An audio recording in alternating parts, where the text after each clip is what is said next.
with exam results coming in for so many people, especially in the UK, there's a lot of pressure to perform or compete with people you like friends, and live up to the expectation of family members. A lot of people cast huge shadows over others, So there's an expectation that you should be this and you should be that, and this is a failure or you're not good enough, and all these different things. But I've never cared about results when it comes to exams. I really couldn't care less. And I've told my daughter all the way through that I don't mind what you get as long as you're trying, and you're comfortable with yourself. Everybody's circumstance is going to be unique. So some people just genuinely have a weaker aptitude to academics, but that's fine because they'll find their way in life, and that won't define them. Not everybody's going to be book smart, and it does. Why do you need to be? The career you pursue is going to be more determined by your interests and your own natural skill set. And that's being stuck in a classroom isn't for everybody, and it can be actually quite frustrating. One thing I thought what I'm going to do is just share some principles really that I've just shared with my daughter throughout her life, and even as the pressure built on her immensely as she was trying to catch up with everybody else. So she really, really wanted to revise, but the pressure was just so much to her. She was having like panic attacks and things, and I was just saying, this isn't healthy and it's not sustainable. In her specific situation, we've been through family court since at the age of coming up to 7 years old. I documented it in my book. And that went on for like a year and a half. She was separated. I don't want to go too much about her personal circumstance, but she's been ripped from the life she loved and had to settle into a new life. And it's a whole transition period because, there was a battles continuously. Her heart is just constantly being pulled different directions. So she never settled at school, and she never felt like anyone was listening to her. So there's a lack of control in her life. And it was only for the past few years, and I'm talking about like only the past maybe 3 years, 2 or 3 years, about 3 years really, where she's been able to, like, she settled into a friend group and she's starting to find herself. But because she didn't really have a lot of school friends she's had friends in pieces, but then she's been like changed schools and all sorts of stuff. So of course, you want to study, you want to do well, but you're just gaining new friends for the first time, like a really nice clique of friends. So your focus is more building those friendships. So when you think about life skills, I think those are actually more important because not all friendships are going to work out. You're going to have ups and downs. You're going to find people you can trust, people you can't trust. And it's all these dynamics that are life lessons.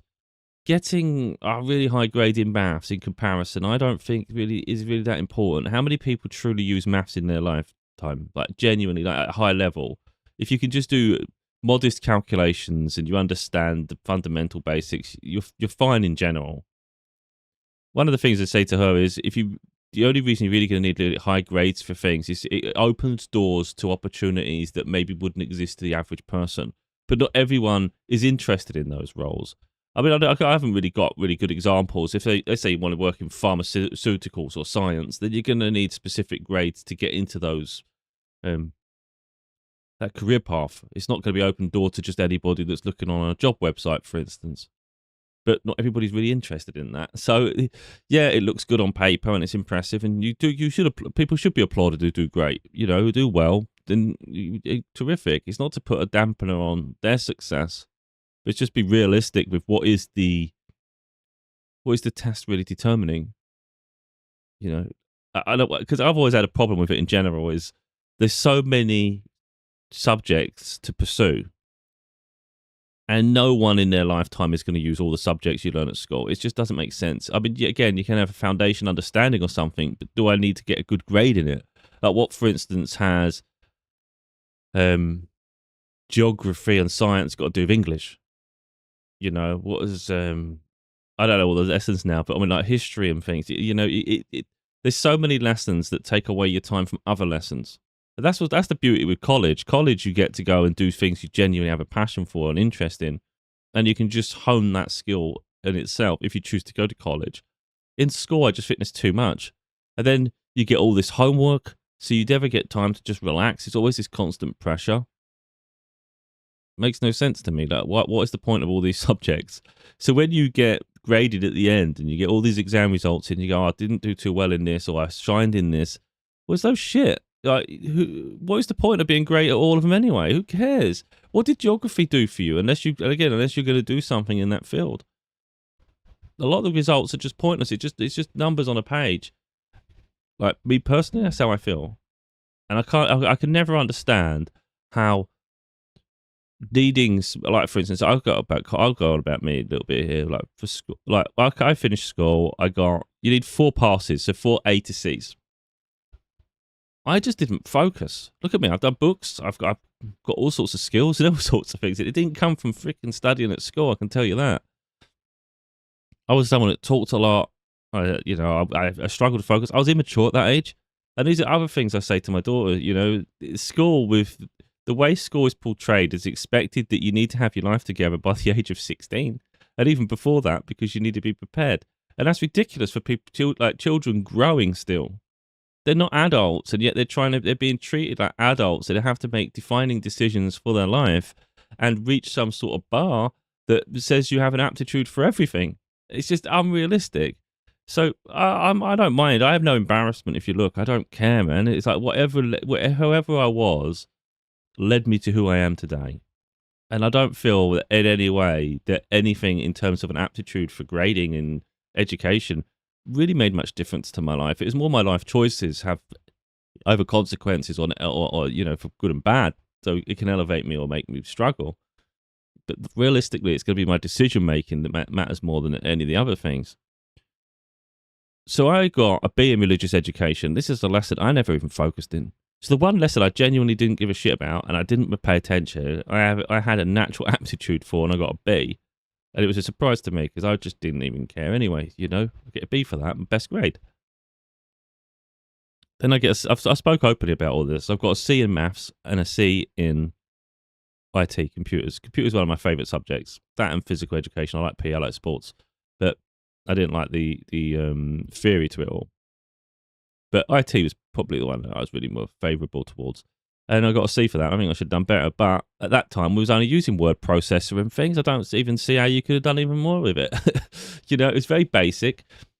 And the mathematics I've spoke about before. I was in top set of maths. So all the subjects I started at the bottom. Then I worked my way up. And when it came to the maths paper, for some reason, I was off because I didn't really focus a lot. And I was always messing about, really. But I just weren't interested. I was told, because I was borderline one way or another. My teacher, out of all the others, were just going to do the higher set paper, so they can get an A. They may get an A. I was told you can either sit this paper or this paper. The lower paper has a ceiling. You can only get up to a C, so you can never get beyond a C in that paper. Or you could do the higher paper, but if you don't get a C, you won't get graded. And I thought that's not fair. So of course, pay the safe option. You don't want to get no grade.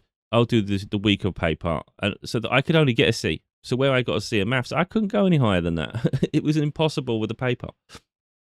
I don't know if things have changed now, but I don't think that was particularly fair. And then I get D's and everything else. I got D in English, got D in science. Again, I'm just showing that I didn't even care when I got the results. The only thing that bothered me is the fact that I think it's going to mess my college up, my plans for college, and it did, but only marginally.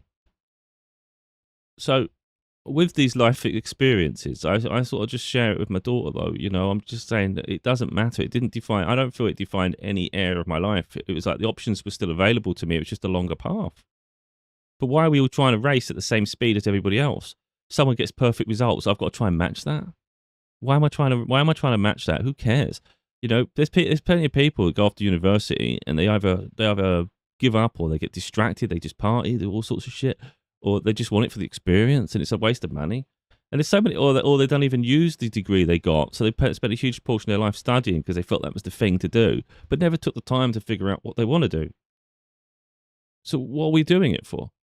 So anyway, I get my grades because I didn't really focus. Like, for instance, English, I couldn't really do better than a D because I barely did the essays. So from my understanding, at least, I don't know the exact percentages, but let's say half was essays, half was exam. I barely did the essays. So going into the exam, I was always up against it. The There's always pressure to do this, to do that. So then you do the homework, but I always just did the bare minimum. Now you can see a little bit of the immaturity. Well, you could probably see it quite a lot there. I just didn't give a shit. I didn't care. It wasn't. I just never cared about things like that, you know. And I still don't really care about exam results, quite frankly, because I don't think it's a fair assessment of your understanding of everything. And there's an undue pressure that comes with it. And I just don't think it matters, to be totally honest. So you go into college, and I'm expecting to do computer programming. That's what I set my mind to. Again, back in the day, we weren't really given much direction as to what is available to you. Like, what options are there in the world? You know, I just knew I like computers, so I just focused on that. Should I?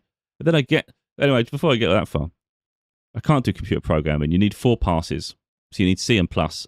So you need 4 of them, even though these are still passes. But whatever. I got 3, didn't I? Because I got the B for maths, I got the C for B for English. I'm in RE, and then the C for maths and IT. So I missed one. So I'm sitting across from an advisor. They say, unfortunately, you won't be able to do that course this year because you didn't quite get the grades, which I don't get it. Like, I don't actually get it. You're studying for IT. It's computer programming. It's mainly IT. I got a C in IT. So I passed. Oh, no, but you need 4. I don't want to swear, but what's like me getting a C in geography got anything to do with programming? What has me got a C in science or English got to do with computer programming? What does it matter if I get a freaking C in history? That's why I don't understand it. If you've got aptitude for something, that should be enough. So I got a pass in IT. Why can't I do the computer programming? Oh, because you still need 4 though. Yeah. Well, this is just a load of shit. This don't make sense to me. It never will make sense to me. I don't care. Why do I need an aptitude for multiple subjects if it's got nothing to do with the thing I want to study? So I find it bizarre. Maybe they want to do art, and they got a pass in art, but you still didn't get it in maths. What has maths got to do with me doing art? What has maths got to do with anything creative? Maths you could equate to the sciences, you know, and that's the thing. So that's why I just think it's all a load of shit, to be totally honest. It's just you want to try and put all the smart people in one room, or people that have just an interest in academia, or they have aptitude for academia. But what's academia got to do with art? What's that got to do with the creative fields? I get quite passionate about it because I don't think it's fair, the pressure and the criteria to further yourself. It's always this unfair comparison. And again, you could argue, okay, if you tried hard or you focused, you could. It's not the point. It's irrelevant. It doesn't matter. That's got nothing to do with the courses you want to study. So I'm told, it's not the end of the world. If you just do an IT, so that's what an advanced course, the programming. So if you could do an intermediate for a year, and once you pass that course, you go on there for a year, and then after you pass that course, you'll then automatically be able to then do the computer programming. So you just defer for a year, really. It's just a year of study here. And the way I see it is, it's a year of acclimatizing to college. It's not fair, and it's a waste of a year, really. But it's only a year. It's not. When you look at your life back, it's like that extra year isn't going to hurt you that much. So if you don't get the grades at school, all you've got to do is do another course at college. Now the rules have changed from what my daughter's explained to me. You have to, if you fail English or maths or both, you have to redo them again. I don't understand that myself. If some people just don't have an aptitude for it, and they keep hammering it into them. It's just unfair pressure. I understand the government want people to be educated and they want to have this, but the criteria is too high. It doesn't make sense to me. So what was frustrating for me personally was the fact, now things have probably changed, but I didn't really have many options because I didn't really know what options were available. Back in the day, there wasn't that many options for like study and stuff, So, okay, I'll just do the computer stuff, which is exactly like I did at school, which I passed. So, of course, I'm turning up to college and I'm like, this is boring as shit. Like, I've done this. I know all of this stuff. This is just basic shit. Now we're just using word processor again. Now we're using PowerPoint. Now we're using Excel. Oh, wonderful. I know how to use all this stuff. I can't remember if we was going into the understanding like control panel and admin side of computers, but I can do that anyway and I can build computers. So what the hell are we doing over here? So of course my mind I can't focus if I'm not interested. It's a bit like if someone tried to, is it botany, trying to teach me flowers. I'm never going to get it. I don't give a shit. I don't care what the name of the flower is. I just don't care. It's not an interest for me. So I, having already passed something and then being forced to do another study, it was like, why am I even here? So, I'm doing this. It's easy as shit to me. So I'm bored. And weirdly enough, there was 2 buildings to this college. It's a main college in Essex. And I just found out that some people are doing photography. So I'm walking past rooms and I'm like, photography? When was that available? I would have done that. I actually was really annoyed. I was like, I would have done photography. I like photography. That's something cool. So most of the time, my point there is, most of the time, people don't have a clue what they want to do. They're just guiding themselves into something just to be busy and look and be productive and stuff and meet expectations. Others set. I'm studying a load of shit over here while other people are doing exciting things that I didn't even know was available. Hence why I say to my daughter, you learn from experience. I don't put undue pressure on her. I'm like, I don't even care what you do, even if you took 2 years out and you didn't have a job and you weren't studying, I don't care. You just find more about yourself. I don't really mind what you do, as long as you're comfortable with whatever decisions you're making. So I passed my thing. I actually I actually nearly failed it. So we have the exam. I passed the exam at the end of the year, but I still had some coursework to do. So again, about all these things are made up of multiple things. Again, even in college, was I mature enough? Probably not. We was towards the end when it was summer. Like a lot of us, the guys anyway, we're going to the park. We had to get a bus a little bit because I would be late. So we had to get a bus. It's out of town slightly to this park, and we play football, soccer. And we get so into it, I don't want to come back. So some would make it back in time, and then some of us would just come back really late. And teacher was losing it with us. If people don't want to be here, then just leave. And we're like, well, I don't really care, to be honest. Or other times we go to a theme park on the seafront, so we'd like stand there and because it's summer, it's hot. We'd play. Well, we'd play in the arcades and all sorts, play little bowling and all sorts of things. But then sometimes we'd just go down to the theme park and stand where the log flume comes down and just get drenched and come back absolutely wet. But again, you're just free because you're not confined by the boundaries of school. But yeah, so anyway, passed the exam, but I had to stay an extra few weeks with my friends because there's I think there's about 7 of us or something, or 5 or 7 of us. I can't remember exactly how many now, who were slightly behind on timing wise. And so he was given slight extension to finish. So we had to do it in the library. So a lot of other college kids had finished. No one else is coming to college. And there's only a select few. And we're in this freaking library just finishing up our course. And passed. But I'm just showing really, there's immaturity. But the point is, why should I be an adult when I'm still growing? Like the expectation is just ridiculous. And I accept that I wasn't ready for being an adult just yet. Like people expect you to be one. Yeah, you mature and you grow beyond, but still. And then I was offered the chance to then go and study for the course I actually wanted. And guess what? I said no. I'd had enough. I don't want to study anymore. I've studied my whole life. I've been stuck in school when I didn't choose to be. I've done college for a year. I've had the experience. Yeah, I don't want to be in a classroom anymore. I don't want to be trapped like a prisoner. So, I mean, look, you can always look at life and think, oh, if you'd done this, and it could have amounted to that. Who knows where you'd have been? Absolutely. But ultimately, we've always got free choices. You can always go back and study if you choose to. Not everything's so defined. And so like I say, some things are going to be, we maybe struggle. We don't have an aptitude for study. We can't deal with the pressure. For some people, that's perfectly fine. It just means we reach a threshold of standards. That doesn't mean you're not smart. It doesn't mean you don't have an aptitude for other things. It just means the way society's sort of decided to test us, you don't fit into that box. That's not such a bad thing, I think society's messed up in general anyway. And then for others of us, like I have an aptitude for quite a few things, and I'm quite well. I do quite well in exams and stuff like that. I don't really have a problem because I don't let the pressure get to me. I just take each moment as a time. And if I can't answer something or I think I'm taking too long, I just move on. So then I don't get myself all worked up and flustered, but also it makes sure that I can finish the paper. I'd rather get one question wrong that would have took me too long to work out than miss out on like 10 questions at the end because I was so heavily focused on something just to prove I can do it, So I just think, just don't go in with, I don't put pressure on myself. I'm quite relaxed. whatever. The way I see it is, this is just a test to see how good I am at this subject on the range of questions they've got to ask. Of course, there's a million questions you could ask, and these are the ones they've set. It'll either work in my favour or it won't. So not much I can do about it. All I can do is answer fairly what I actually think the answer is. If I'm wrong, I'm wrong. But yeah, so I don't think it matters one way or another. I mean, what I want to do is just show people potential career paths. Had I stayed at college, done computer programming, it would have opened up IT, computer science, and all sorts. And maybe it would have put me down a path of university. Maybe not. I don't know. But I say a year after, I think it's about a year after college, or no, maybe a few months after, maybe 6 months. I can't remember exactly when now. I think it was about 6 months after college. I got an apprentice job as an accountant.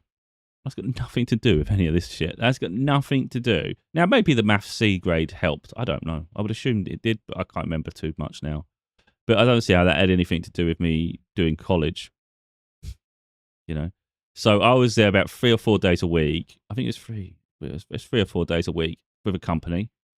And they did sensors. So it's actually a proper company. They just had they had an accounting department. Only one guy doing it. And he was, obviously well paid for it. And then I was just coming in as be his assistant.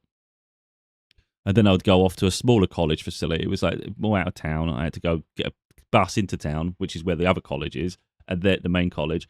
But then I'd have to get another bus out of town to get to this little college, which was really crap. Terrible building. It was like upstairs, hot, and it was just full of people that really weren't established in life. Other people that are maybe doing other, it was like, I don't want to say rude things, but maybe they didn't have the intelligence and things. But either way, that's where I had to go. And then I was just given more and more responsibilities for no more pay. So I'm getting like £40 a week. I know it's like a means to an end, but I weren't looking at it like that. I was like, this is not really fair. I did go to the work party, Christmas party thing. So it was just a meal in a restaurant. I'd say it's pretty cool at the time. I got on well with people, and I was just given more responsibilities. I was fine. I was eventually given my own office. I was only there for like a few months, like I don't know, 3 or 4 months. I can't remember. But eventually, they gave me my own office, my own computer. These all cost money, doesn't it? My own phone. Then I was given more responsibilities. So first of all, I'm just comparing ledgers to make sure invoices have been paid and filed and all sorts of shit.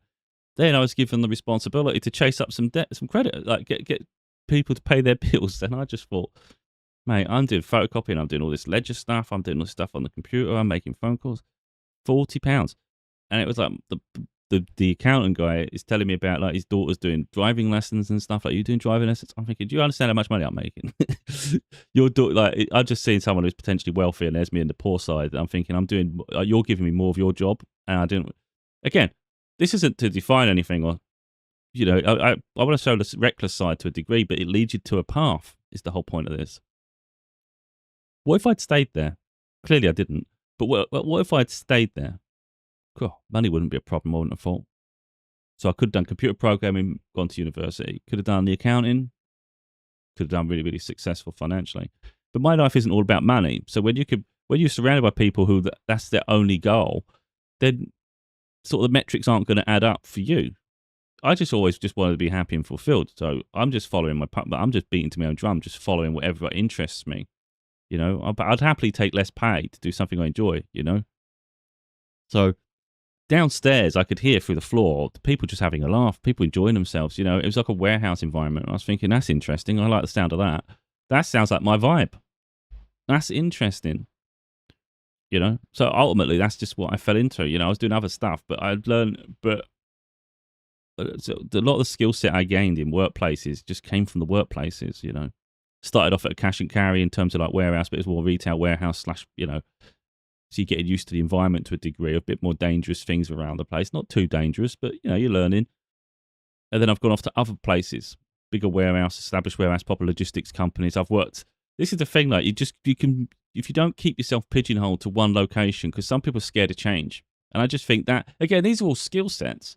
Someone might have really, really high grades, but they're terrified of change. So they just keep themselves somewhere thinking, I don't want to destabilize my life. And there's no growth. So let's say someone did the accounting job and they just never left. I just think that's sad. You've got no experiences beyond the situation you find yourself, as I've got all this life experience. And I just think that helps make you more cultured, What I liked about warehouse work specifically is the background of people. It's just so many different people. and you just learn so much about everybody, in that environment. And I've really been a people person, so I've really got on in those environments, and I like it. Well, I got bored now. It's too much, too long. It does get mundane, the same processes. But I'll just give you a few examples of some of the places I went to. So I went to Argos, which was a big distribution center. That was an eye-opening place. That was one of the first times I'm in actually a major distribution place. So it's a completely different infrastructure to the smaller places. Then I've been to a big Tesco warehouse distribution center. That was a bit of a trek for me to get there, but I was committed to that. And but then that's where I learned the forklift for the first time. I learned a reach forklift. I saw people on it. I thought, well, that looks complicated, too technical. And all these on-site trainings and the skills you learn have got absolutely nothing to do with school. They've got nothing to do with grades. So I learned the reach truck. I actually got really good at it. And then a lot of people were leaving to go to a port, a docks. That's quite prestigious money-wise. You get good money on the docks. I wasn't interested. I was comfortable. So I was no, I'm going to stay here. But a lot of the people I'm familiar with were actually already leaving. They've already been accepted. And they're going. And they're like, you should come as well, or at least try. But I thought, it's too late now. You've already got in. There's probably no roles. And I thought about it. I thought, I could at least put an application in. I'll see what happens. And surprising to me, the management had looked at my resume, my CV, and they actually wanted to interview me for team leader. Doesn't mean I'd get the team leader role, but they actually wanted to interview me for that. They didn't want to interview any of the others. And some of the others were actually better at Tesco's than I was. They focused more. I like to talk, so that I had distractions and stuff, but I was still good at what I did. But the others had maybe higher performance. But the jobs where you're applying from, they don't know that. It's just how good are you at presenting your skill set on a piece of paper? Ultimately, that's the difference, wasn't it? So my CV just must have looked nicer than theirs. Or maybe I had more skill set. Maybe I had a bigger background. Maybe I've been in different places and it's helped with all the different skills I've learned. I don't know. But I said no. I said I don't. Again, I was early 20s. I'm not looking for positions like that. I don't want to be above anyone else. I don't want to be bossing people about. I just want to come and do my job. So I said I'd rather not. Is there any chance I can just apply? Continue with my application for what I applied for? And they said that's absolutely fine. But again, if you look at things now, in hindsight, you could say that's stupid because this is one of the things I say to people. If you ever get an opportunity to learn to learn a skill, it's worth doing it. And if you ever get a chance for advancement, it's worth just giving it a try. So in hindsight, perhaps I should have done the team leader role because I know in my mind if I'd done that and I got the role, it could lead to management. Then you could actually be running a whole facility because you go up at the stages, But you have to take that step. Look, it's fine. I think it's personally fine to say no if you're not ready. It's just being honest with yourself, It's a lot of responsibility at too young an age, and that's how I felt. But in hindsight, again, we're talking about all the places could have led to. College could have led to going off to university for computer science. The accounting job, who knows financially what that would have been or what sort of company she could work for. Even in warehouse logistics, who knows what sort of, you could be running a place. I mean, results at school didn't matter to any of that shit. But all these warehouses I've been to, I've learned all these different forklifts. So I can do reach truck, I can do counterbalance, I can use the forks, so not normal forklift. I could use clamps to pick up massive, heavy paper. I've done side loader where you do window frames and all sorts. I've done bendy. I can't remember what the other name for it now is. Flexi. So bendy flexi. I did it at a B&Q store, and then use all these different ones. Different gas, electric, diesel. I don't know, a little road sweeper on the port. That was fun. It's just you have experiences, and I like these experiences I've had will always stay in memory, and I don't care what someone thinks of it. Oh, you could have done this, you could have done that. Could have done a lot of things. There was one job that was actually really fun. Actually, I had two jobs that were actually incredibly fun for me personally. One was while we was working on the docks, the facility still wasn't built up. We was having to paint railings in the sun. That was fun. Just painting them yellow because they were grey. So we're just painting them. That's what we're getting paid for this shit. We're just laying in there, just doing this painting. And then other parts of the port needed help and support. So they had all these old cars that were they had a clutch issues, just things are going wrong with them, and they're all going to Nigeria because they just wanted cheap cars, and they're all just going on ships. So they just said, if anyone want to come and help us load some cars onto the ships, I'll come. So they just put us on a minibus to the other side of the port, and we was just like jumping in it. And then they wanted the car so wedged on the ship, you had to climb out the windows. That was awesome. Like you're driving a little like little van thing, or you're driving a little car or a normal car. You know, it's just anything and everything. It was like wacky races. It was so fun. No one gave a shit. Well, you know. And then there was a different job I actually did in the future, because I left there because I was working too much. I was working crazy hours because you get greedy, and I just realized this is not sustainable. And there was something that was slightly dangerous that I didn't like.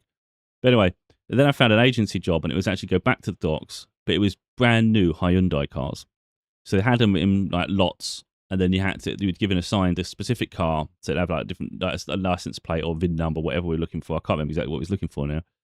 And you had to get them to a certain location, and that's where the transport carriers would pick them up. So a minibus with drivers around, you'd have the keys, and then you just jump into the car, brand new car, 0 to very low mileage, and you'd be driving from the lot around the port to get to the. You did get paid enough, but I'm just showing that these different experiences are available to everyone. You know, it's about just taking opportunities. If you see a job come up, put yourself out there. But guess what? There's a lot of rejection too. So for all the great experiences or positive experiences, there's still setbacks. And I still get that today. You know, you can apply for a job. Someone else would be really excited for you. We want you. Someone else get instant rejection. I don't know what the criteria is. And every place is going to be unique. And there's no point letting it, you shouldn't let it get to you, you know, that some person didn't see your value before they even met you. Or maybe you have an interview and someone didn't choose you, they chose someone else. But everything's a learning experience. So, like, the idea, some people get sweaty when they're at interviews, I think, and they get nervous. I'm relaxed because for me, they've got to present. I'm there to be impressed too, and that's all I'm doing is thinking, is this a place I want to work? So I'm just chill. I can't control the outcome. You know, all I can do is be me, and I'm always honest, and that goes a long way. I've noticed when you're honest, it goes a long way because then you can be trusted. You know, and it's an argument I made at one interview. Like, ultimately, I didn't take it. The job was just too far away. You know, it was only a few months ago, but it was like 26 miles. And I thought, by the time I pay the fuel, and if there's ever an issue getting to work, like, that's a massive problem. That's too far. It's not practical at all. But one of the things I said in the interview, because I was so honest all the way through anyway, and I just said to him, I said, the thing is, like, they said, why should I pick you over someone else? And I was like, I don't really like those sort of questions because I'm not trying to compete with people. I can't say for sure, like, I'm better than someone else, and I wouldn't want to sort of dismiss someone else's qualities. I said, the only thing I can possibly say, though, is the fact that I've been honest with you up to now, and I've pointed out some of the maybe flaws that I would have. You know, I've spoke about certain things, and I just said, look, what you see is what you get. So if I say to you, I can do this and I can do that, then you can trust that I can do that because I've told you things that really I didn't need to say. So, you know, there's no reason for me to lie about that if I didn't lie about the other thing. Now, someone else might come in and just tell you everything they can do and do all this and do all that. And then as soon as they get the job, they're just lazy. You know, so it's like, ultimately, it probably more comes down to who can you trust. And I was offered the job and it was a good pay, but like I say, the distance was just too far.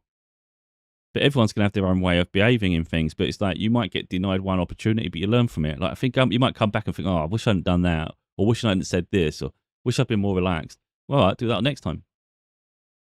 You win some, you lose some. If it weren't meant for you, you're never going to get it anyway, you know. But all of this, I just want to show that the things we do aren't defined by one specific moment. And I'm going to say this right now. I know this is only warehouse logistics. It's not prestigious. You know, some people are going to look at that. But there's plenty of people doing it, you know. It's just, like I said, academics, great if you're going to go down an academia path where it's really going to be needed. But not everybody has an aptitude for it. Not everybody wants to be a scientist. You know, I can't even get into the head of what everybody wants to be. Some people just constantly, all they're chasing is money, though.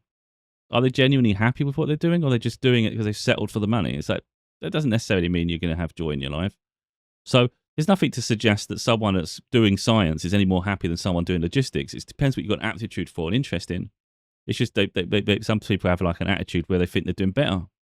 Or you might find yourself working in an office, but from my experience looking at job adverts, a lot of office jobs don't pay any different to a warehouse role. And yet someone wearing a suit thinks they're better. It's like, you don't really.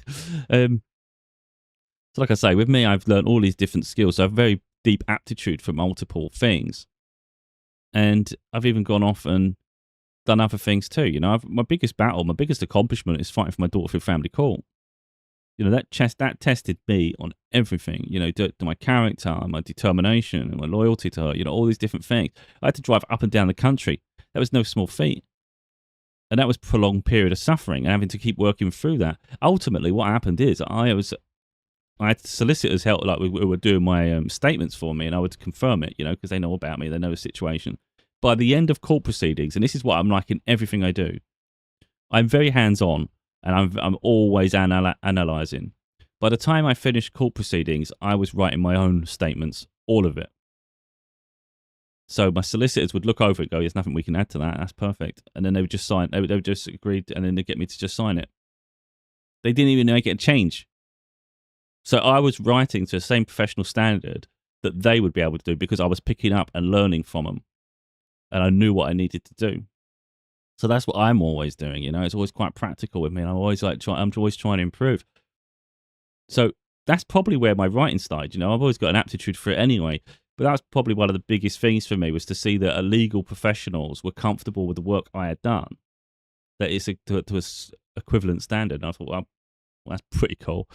And of course, since then, I've done my 7 books. I can do these videos where I talk on camera, and all this comes from somewhere. It's just like I say, I think some people are built for academia, so they do exams. Some people are just more practical. You might find someone does YouTube videos, and you think, "I'll get on with your life. Do more than that." No, they're getting used to being on camera. That's media. You don't know where that leads. So just because someone thinks you need to be doing this, you need to be doing that, it's not necessarily where everyone's life's going to go. So I have an aptitude for many things, and just who knows where the world takes you, But now I'm a bit more focused on what I want to do. I don't really want to keep falling back into the warehouse stuff, but I don't regret any of it. I've got the skill set there, and you've got like a fallback, I guess.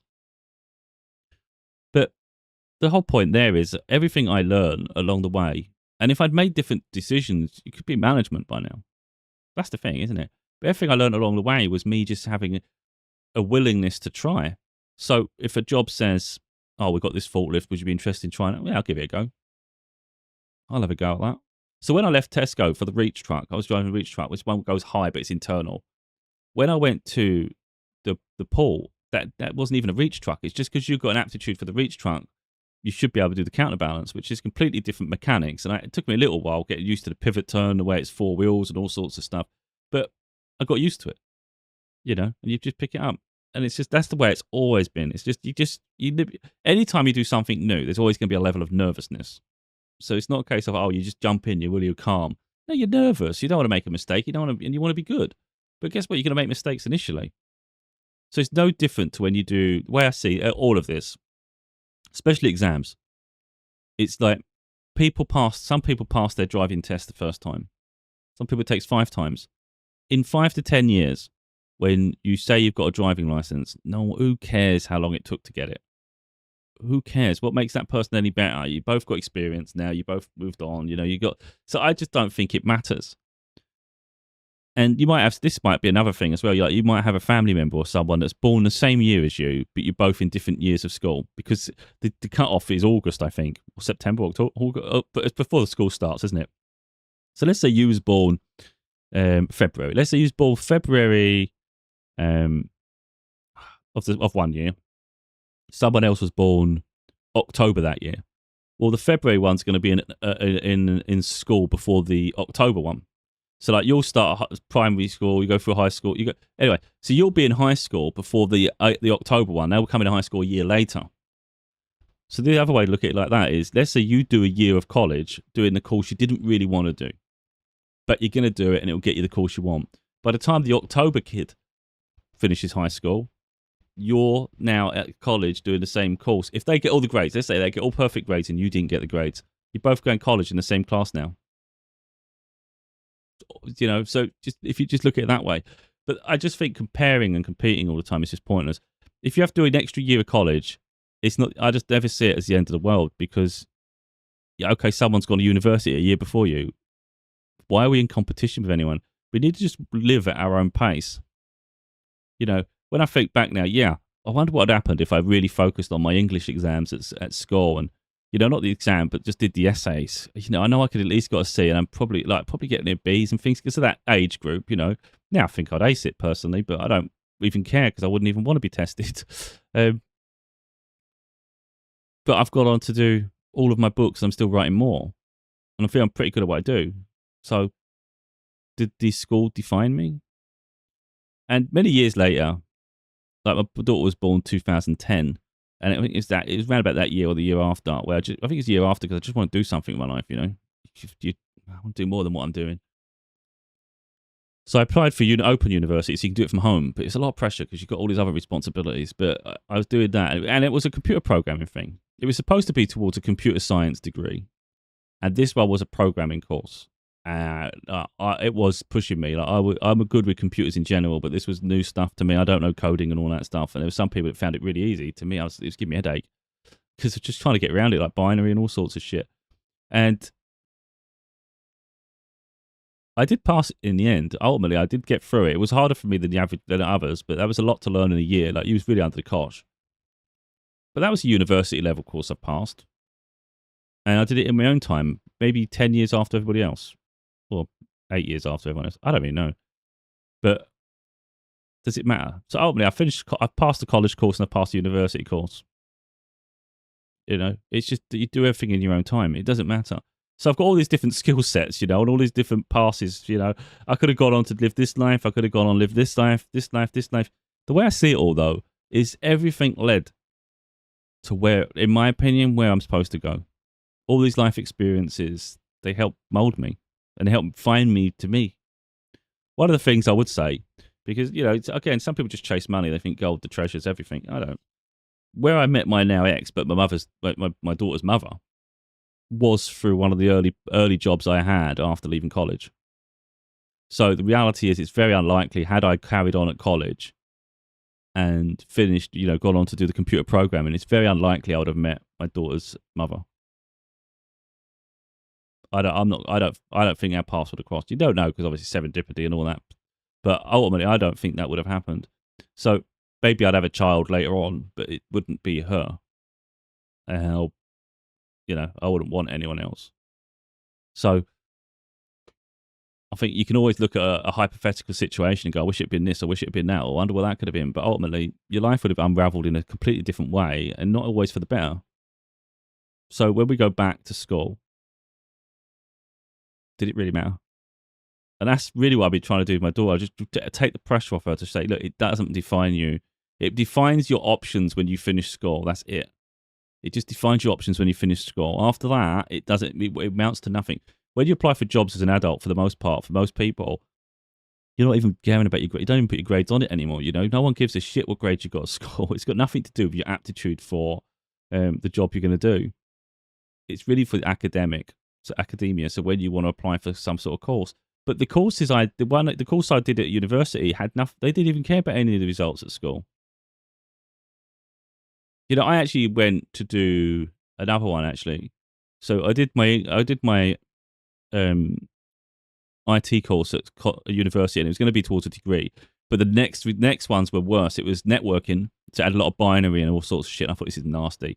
And high-level mathematics. And I was like, oh, no, I'm not interested now. Because this is just too heavy. I'm not interested in this shit. I just like work. I just like computers, And during that period, it was I'm dealing with my daughter's born, but also I was just about getting into web design. I was learning web design for myself, and I found that more curious. I was actually more interested in that side of things than the computer science side with networking and stuff. That was so boring. I was like, no, I like being creative. I'm figuring that out about myself. I want to be creative. So I did that. But then even after I've done about 3 of my books, I don't know if I'd finished. I think I'd just finished Heal Your Mind to Free Your Soul. So I've done 4 books at this point. I think it was that. Well, I think so. Anyway, yeah, I think it was. I applied for university for English because I thought, you know what? I can write. I might test myself in a different direction. Let's go and do some English. And because I didn't finish my studies before, I passed the course, but I never finished the degree. So I was enrolled on courses that I never finished. I was then had to go through student support to try to get them to overturn. It wasn't necessarily, it was considered a ban, but the way I explained it to me, it was for your own protection, so you don't sort of keep doing courses you're not going to finish. And then actually they said to me, which was pretty cool, that your I can't remember what you call it now. I can't even remember what you call it. What would you call it when you try and reverse something? I can't remember. You appeal against it. He said that's one of the best we've ever had. And that's a freaking university. That's one of the best appeals they've ever had. And as we spoke, it was really cool because I didn't, I'm not used to talking to people about things like some of the deeper issues, some of the deeper interests I have, And they just said, well, we based on what you're saying, you can go down two different paths, but the first course would cross over either anyway. So you can always change, you can always decide later. But ultimately, he did say philosophy because you have specific opinions on certain topics. Philosophy would be good because you would be able to challenge like the status quo and things. And I thought, yeah, that's that philosophy. That's what I like. That's what I like. So I thought, yes. And I hadn't been thinking about it like that, but when he said that, I thought, yeah, philosophy for sure. So I'm studying, and this wasn't that long ago. When was this? 5 years ago?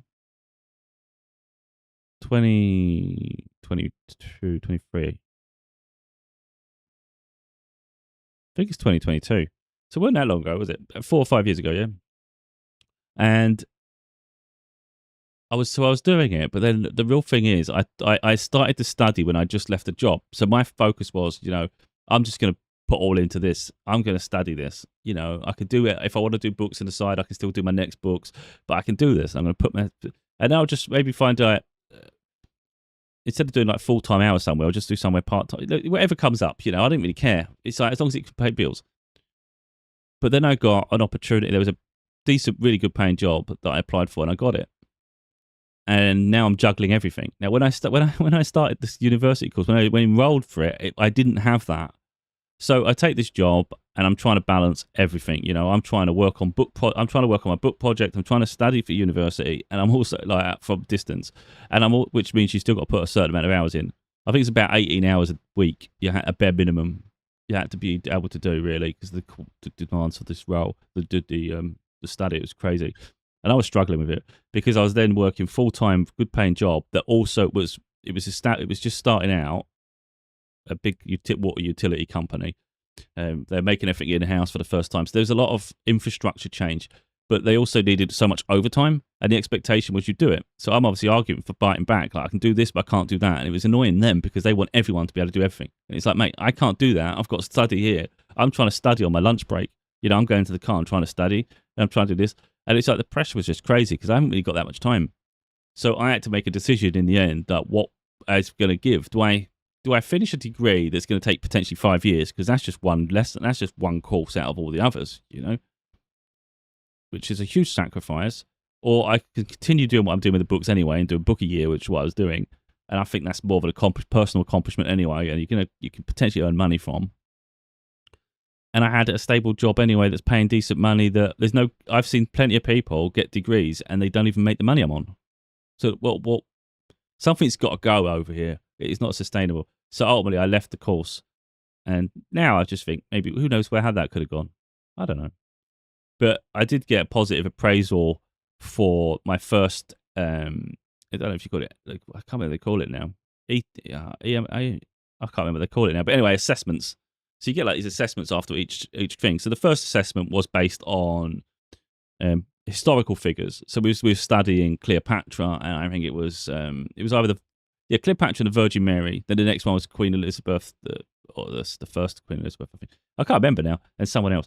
But anyway, specifically, this was the Virgin Mary and Cleopatra. And guess what? I was enamored. I was like, this is awesome. I love Cleopatra, like her story, and the Virgin Mary encompasses so much. So I'm like, I'm all in. I'm learning all about them. I'm sort of writing about them. I'm loving it. And then when I get the appraisal back, it says you seem to have an understanding of this, blah blah blah. And it was all positive appraisal. The only thing they were focusing though after saying all that, but you do need to focus on the subject.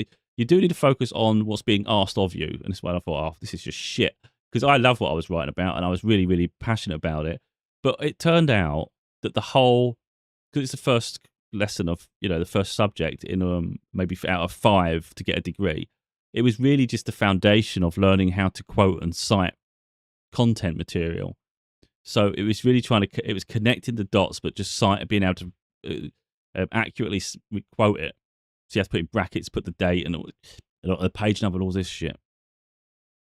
And I thought that's a very limited way of looking at it. Like, I'm really giving you some powerful stuff over here.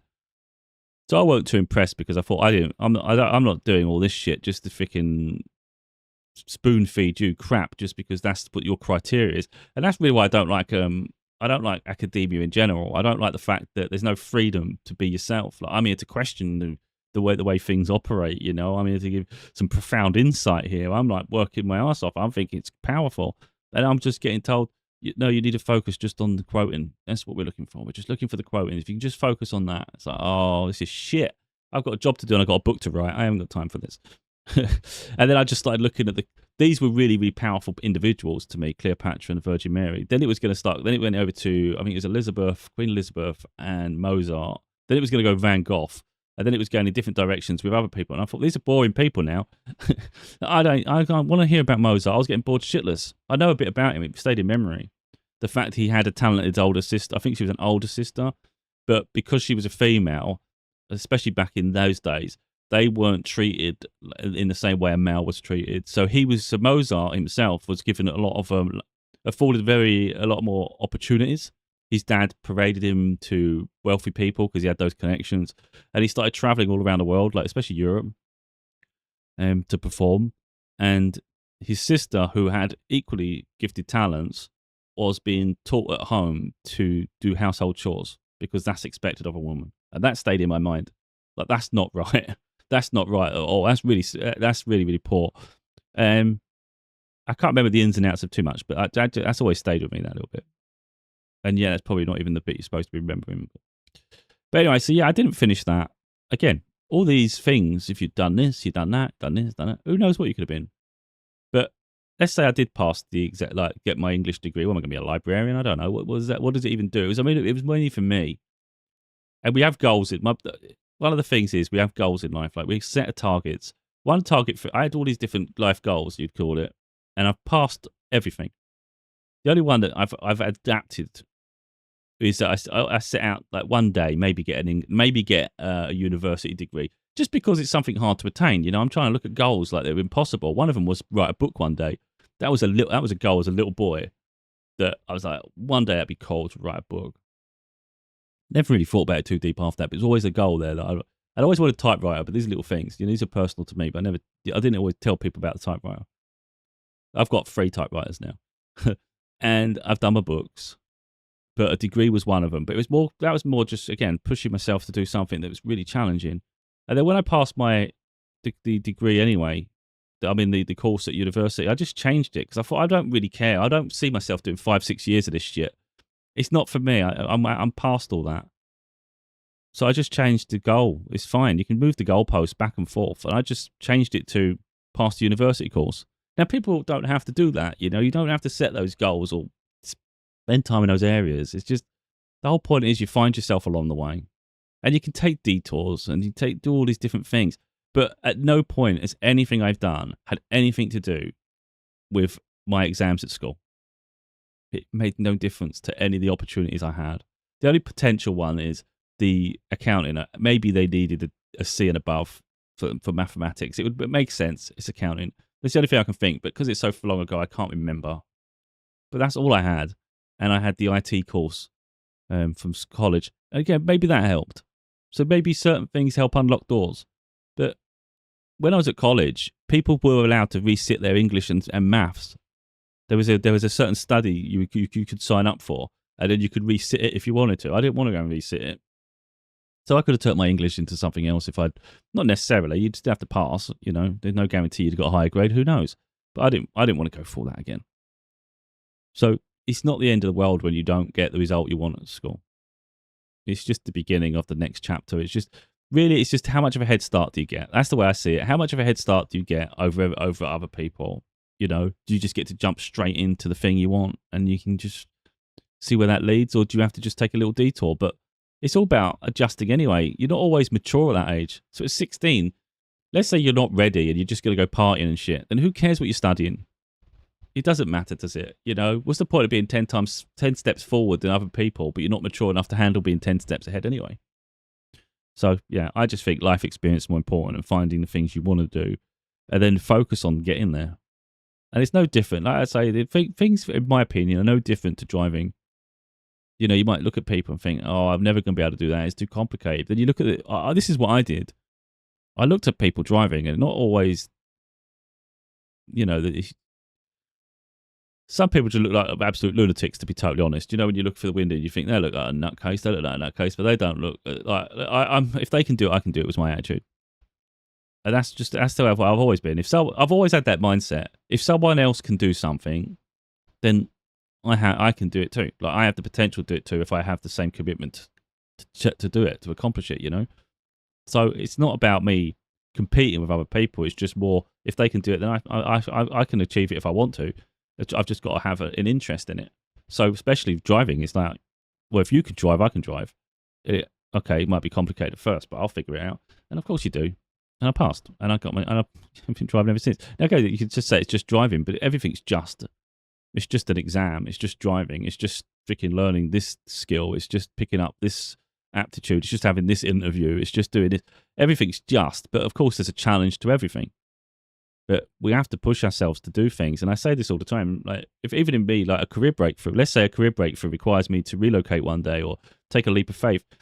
Some people say, oh, everything's handed. Nothing's handed to anyone. You have to sort of take the leaps. You have to accept the opportunities, and you have to be able to be brave enough to go after your dreams. So you've got to ask. So, well, ultimately in life, it comes down to, what do you want for yourself, and what vision do you have, and how much are you prepared to give for it?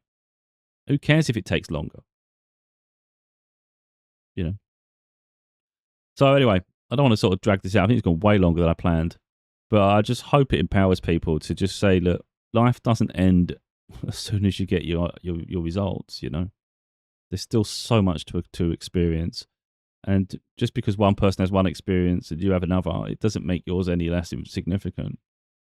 You know, and life doesn't always work out how we think it's supposed to work out, but that doesn't mean it's not going to be beautiful. I just see it as, just ride the waves as they come. Don't fight so much against the waves, because it's just inevitably just going to cause you more hassle than it is. You know, so just go with it. Wherever life's gliding you, you just go with it. You know, and it works, and it'll work out somehow. Yeah. Anyway, hopefully this has been helpful.